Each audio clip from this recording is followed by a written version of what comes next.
Illustration ça montre évolution espèce là. En tant que professeur histoire depuis plus passé 22 ans, avec un diplôme dans histoire et un diplôme postgraduate dans géographie, moi affirmé que l'humanité descend d'un macaque, un primate primitif qui te paraît plusieurs millions à plusieurs millions d'années de ça. Ça, c'était discours moyen à élève yo. Et puis loin passé discours moi comme un professeur histoire, c'était conception moi sur la vie. Moi pas de quoi que l'homme qui création bon Dieu, ni que bon Dieu existé. Mais avant de venir moi te crois dans bon Dieu. Si me garder bien, moi sorti dans une famille catholique côté parents, te kon menem l'église chaque week-end. Moi te fait première communion moi te confirmé, moi te suivre tout rituel yo, toute tradition religieuse famille moi. C'était pendant l'université que l'esprit m'était changé petit. Il était entré en contact avec théorie ça yo. Connaissance ça te l'homme sorti dans macaque, que monde l'an élevé sorti dans big bien loin.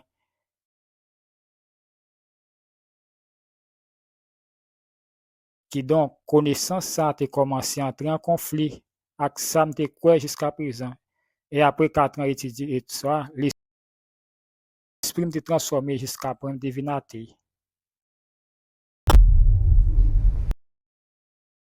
Nouveau vision li te embrase a te semble expliquer tout bagay. Ou bien, au moins c'est ça li te kwe, jusqu'à point ça. Et puis moi te porté ça dans sa classe là, moi te porté le bas élève moi yo. Moi songe parti ça, côté moi te commencé parler sur origine l'humanité a. C'est contenu nos travail sur li ak ti moun piti yo. 10 ou 11 ans, moi te dit que yo te gen théorie créationniste là ak théorie évolution an. Mais moi te essayé plus sous théorie évolution an. Avec ti mon 11 ans yo, moi te déjà essayé inspiré athéiste dans l'esprit yo. Moi te gen toute connaissance ça yo, mais te gen yon vide en dedans. Moi et puis moi te passé pratiquement 2 ans ou bien 1 an et demi pour me exact que moi pas ka dormi bien jusqu'à pour me tomber dans dépression. Pour qui ça? Parce que connaissance moi te gen pas t'expliquer par exemple ça qu'a privé après au fin mourir. Qui objectif moi dans la vie a? Moi ton CG que dans moment ça moi te kon sorti la caille al travail. Sorti dans travail à la caille et puis moi te commencé sentir un vide. Moi te senti la vie moi pas d'objectif. Moi te perrete couché dans cabane pour me pas réveiller et puis mourir. Pour qui ça? Parce que science pas expliquer ça qui vient après la mort. Il était qu'on expliquer tant longtemps, il était qu'on expliquer présent, mais il pas expliquer l'avenir. Donc, là, me la caille, mon ami, dans la nuit après travail, moi, j'étais déjà inquiet. Moi, j'étais gain palpitation. Moi, songé, nous t'es couché, à essayer de dormir. Mais moi, pas capable. Moi, t'es qu'on lever chita sous cabane, à souffler, à respirer bien fort. Laisse ça, moi, t'es senti tant coup. Moi, t'es gain douleur dans kem, dans poitrine, moi, pour me plus précis. Même si qui a qui te traité maintenant, te diagnostiqué à crise panique et puis il te prescrit médicaments. Même médicaments pas de pile effet. Toute connaissance ça yo, tout livre moi te acheté yo, tout livre moi te li. Aucun nan yo pas t'expliquer ça me te senti en dans comme nan nan moins. Théorie évolution a expliqué que monde l'a évolué, amélioré, puis bon race yo rete. Race inférieure yo vient disparaître. Et c'est ça théorie évolution a dit. Moi pas quoi moi t'a fait fin que moi t'es sous route pour disparaître. D'après théorie évolution, moi t'a pral vin pour m'aider et puis moi t'ai rencontré un collègue de travail. Collègue de travail là t'ai commencé à parler avec des bon Dieu et puis au commencement pas de quoi. Moi pas de bali en pile crédibilité. Mais moi t'ai commencé à sentir un bagage différent dans ça t'a dit. Surtout avec présence li bon côté. Moi t'ai commencé à sentir un bagage différent dans. Même na avec lui à travers un appel vidéo. Allô Kelly, qui j'ai envoyé, où sont les ça? Oui, Rodrigo. Moi songe, moi te commencé à remarquer une grosse tristesse dans lui. Nan parol li, nan aksyon li yo, li pat reme an pil kontak, men li te reme pale avem. Epi, mwen te profite okasyon sa pou m pale avel de bon Dieu.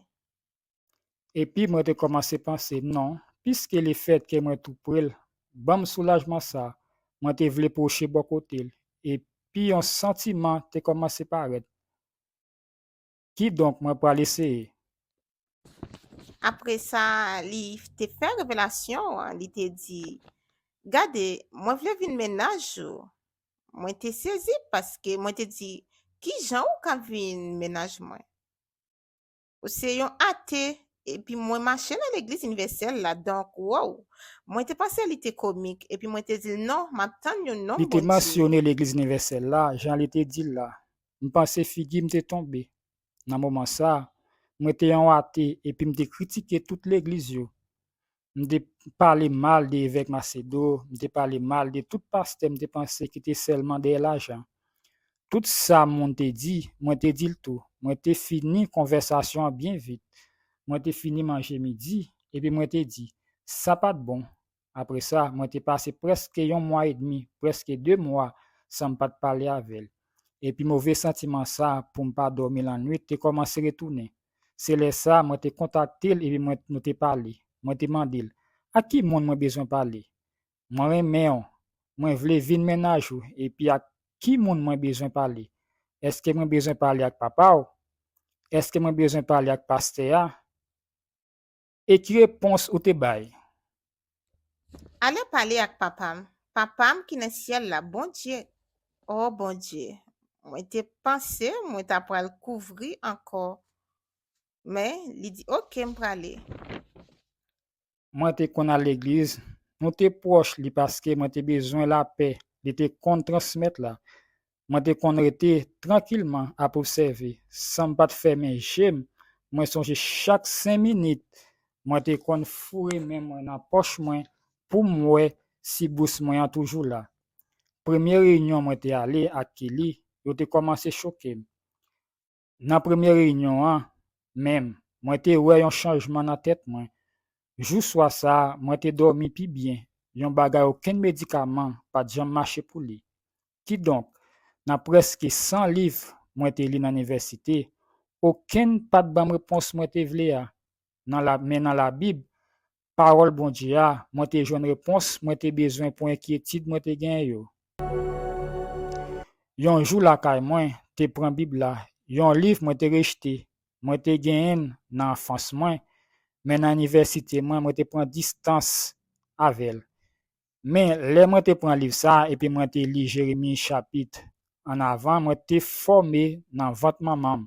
Mwen te konen avan men mwen te fet, mwen te meto wapa, mwen te konen kom profet pou nasyon yo. Jou swa sa, le mwen te li parol sa, li te chwazim nan vant mamam. Mamam, mwen te realize mwen te pov, ke mwen pat gen yen. Tout konesans mwen te gen nan jenes mwen, nan universite, tout konesans sa pat voyen. Mwen te di, bon Dieu mwen te deprime, mwen te mande l pou l pardonne. Pou l pardonne paske mwen te blasfeme kont li. Mwen te fe an pil mouve bagay. E pi sel bagay mwen te bezwen nan mouman sa, se te mizerikod li. Donk, le mwen te fe sa, mwen te senti yon soulajman. E pi yon bagay, mwen pat bien dormi pandan 1 an et demi te komanse rive ankor. Mwen te komanse dormi tout nan nuit. Mwen pat gen problem dormi, mwen pat pe dormi. E pi se kon sa mwen te reisi debarasem de medikaman e pi geri de depresyon. Men, mwen te realize mwen te bezon yon bagay an plis. Li pat ase pou m priye, li pat ase pou m dormi bien. Paste a te preche e pi li te komanse preche sou Saint-Esprit ya. Donk, an tanke profeseur yo etidye, profeseur yo chèche konesans, mwen te di, map chèche konesans sa, konesans Saint-Esprit ya. E pi se kon sa, opotunite ya te leve a travè kampay la nan Israel.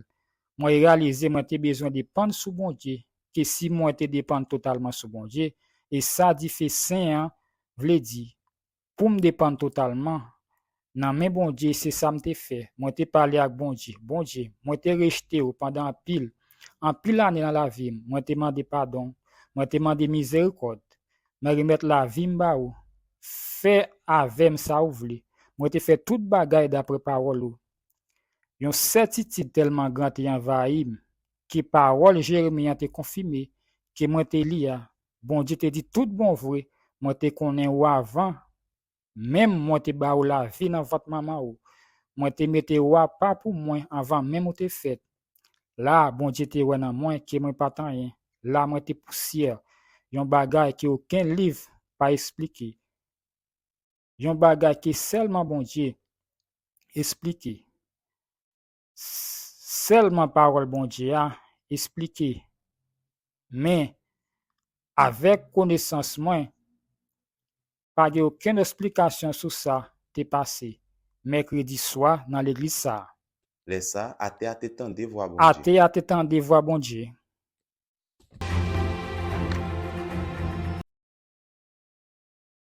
Yon professeur qui te li plus passé 100 livres pour te comprendre la vie à te joindre vrai sens li dans yon seule page dans Bible la. Quel est comme ami Rodrigo? Qui transformation te ouais? C'était une transformation sorti en dedans pour dehors. Il était déjà un homme bon Dieu qui te voulait parler de bon Dieu, avec ça bon Dieu te fait dans la vie. Et c'est pas qui un nom bon Dieu ou te vle? Oui, pasteur, un homme bon Dieu que moi voulais. Et puis, comme un homme bon Dieu, moi te marié avec elle. Nous contents, nous ensemble dans Bon la Dieu foi. pas quitter nous maquiller rien. Jodi à mon travail, moi toujours un professeur et puis moi c'est directeur yon l'école. Madame mon travail dans éducation tout. Et puis dans l'église là, nous faisons un travail volontaire avec un groupe qui dépression gagne en guérison. Ça moi te compte critiquer, l'aime tap dit religion ça avec science pas de marcher ensemble. En réalité, c'est pas religion avec science. En réalité, la foi avec science c'est deux bagages qui marchent ensemble. Yon explique l'autre là et puis non ouais ça joue dans nouvelle yo. Archéologue ak scientiste ka prouvé ça qui écrit dans Bible là, kounya pasteur moyen connaît vrai signification évolution humaine. Évolution c'est le monde bon Dieu connaît et puis recevoir Saint-Esprit. C'est ça qui est vrai évolution espèce là.